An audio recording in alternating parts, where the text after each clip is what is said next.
Hello दोस्तों, finally नमस्कार आपको। आदाब मेरा। और फाइनली जो हम लोग कल लाइव में बात कर रहे थे वो उसका डिसीजन आ चुका है, जो जेपीएससी के बारे में बात कर रहे थे। तो हमें तो एक्सटेंड नहीं चाहिए थे कैंसिल में, लेकिन ये कंफर्मेशन भी चाहिए थे क्योंकि तैयारी बहुत डिस्टर्ब हो जा रही थी। आप भी जान रहे हैं कि कितना इफ़ेक्ट कर रहा था तैयारी में हमें। मैंने कल ट्वीट भी किए थे, आज भी ट्वीट किए हैं वापस से। तो कुछ ना कुछ कल जो बैठक हुई थी, मेरा जो अंदाज़ा था कि एग्ज़ाम कैंसिल होगा, तो फाइनली प्रेस कॉन्फ्रेंस आ चुका है सीएम हेमंत सोरेन का। और उन्होंने आगामी सभी परीक्षाओं को, स्टेट में होने वाली को, अभी तक रद्द कर दिया है till further next any notification. अब वो जब देंगे फिर से तब एग्ज़ाम होंगी। तो बेहतर है ये, आप इसको पॉजिटिव ये लें कि और जितना टाइम मिला है तगड़ा करके रगड़ के तैयारी करें। हम भी आपका साथ देंगे। अब और भी वीडियोज़ अच्छे अच्छे से, जितने भी छोटे वीडियोज़ हैं, मैं कोशिश करूँगा हर एक वीडियोज़ को कवर करने का।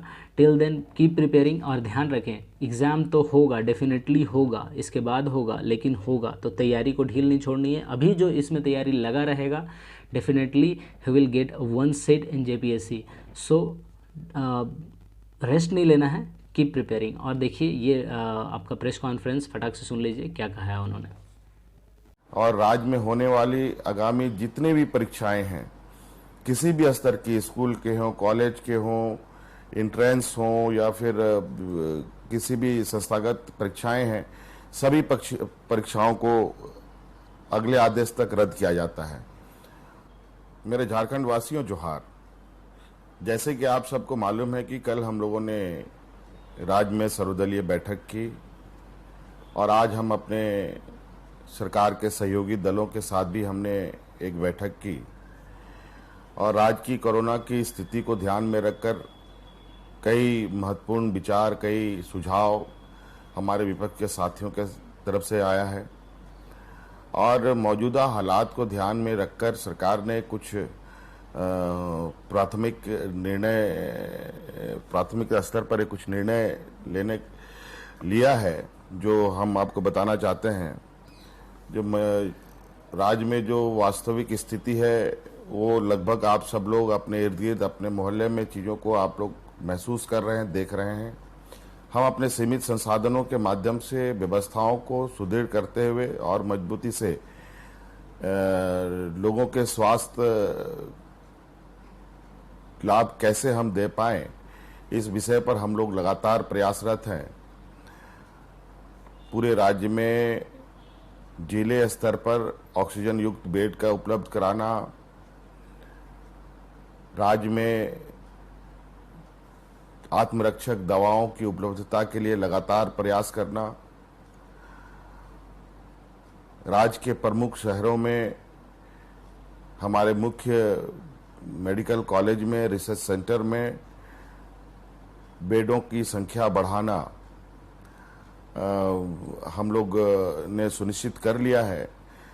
लेकिन जैसे जैसे बेडें बढ़ रही है वैसे वैसे ऑक्यूपेशन भी बहुत तेजी से हो रहा है। बहुत तेजी से लोग उन रिक्त जगहों को भर रहे हैं। इसका मतलब कि यहाँ पर अभी संक्रमण की स्थिति में गति में कमी नहीं आई है। अभी ये गति कब तक रहेगी ये कह पाना बड़ा मुश्किल है। फिर भी हम लोगों ने इस संक्रमण को थोड़ा, इसका जो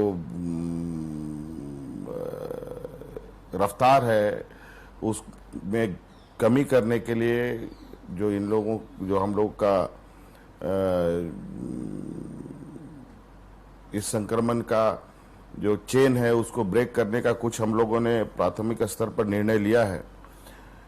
जैसे कि अभी ये निर्णय लिया गया है कि सभी स्कूलें अब बंद होंगी, सभी कॉलेजेस बंद होंगे, सभी कोचिंग संस्थाएं बंद होंगी, सभी ट्रेनिंग संस्थाएं बंद होंगी, सभी आईटीआई बंद होंगे, सभी आंगनबाड़ी केंद्र बंद होंगे। शादी के कार्यक्रम में अधिकतम संख्या जो 200 रखी गई थी उसको घटाकर 50 कर दिया गया है। 50 से अधिक लोगों की संख्या ना बढ़ाएं, ये हम लोगों का आग्रह होगा। और राज्य में होने वाली आगामी जितने भी परीक्षाएं हैं, किसी भी स्तर की, स्कूल के हों, कॉलेज के हों, इंट्रेंस हों या फिर किसी भी संस्थागत परीक्षाएं हैं, सभी परीक्षाओं को अगले आदेश तक रद्द किया जाता है। और हम लोग फिर इन विषयों पर 1 माह के उपरांत इसकी समीक्षा करेंगे, फिर आगे का निर्णय लिया जाएगा। और विशेष परिस्थिति में समय समय पर सरकार द्वारा और भी निर्णय लिए जा सकते हैं जो राज्य हित में, यहाँ के लोगों के हित में हो, यहाँ के इस संक्रमण को कंट्रोल करने के हित में हो। इसलिए आप सब लोगों से आग्रह है हमारा कि इस संक्रमण को बहुत हल्के में ना लें। पहले के संक्रमण से ये अभी के संक्रमण एक घातक रूप में हम लोग के सामने आ रहा है, जहां बच्चे, बूढ़े, नौजवान सभी लोग इसके लपेट में आ रहे हैं। इसलिए सभी, विशेषकर नौजवानों से मेरा आग्रह है कि थोड़े दिनों के लिए हम लोग अपने मौज मस्तियों को, अपने चीज़ों को बंद करें, इधर उधर बेवजह घूमना बंद करें, ताकि इसका जो चेन रिएक्शन है, इसमें ठहराव आए, इसमें रुकावट हो। नहीं तो बहुत मुश्किलें होंगी चीज़ों को, हालात को संभालना।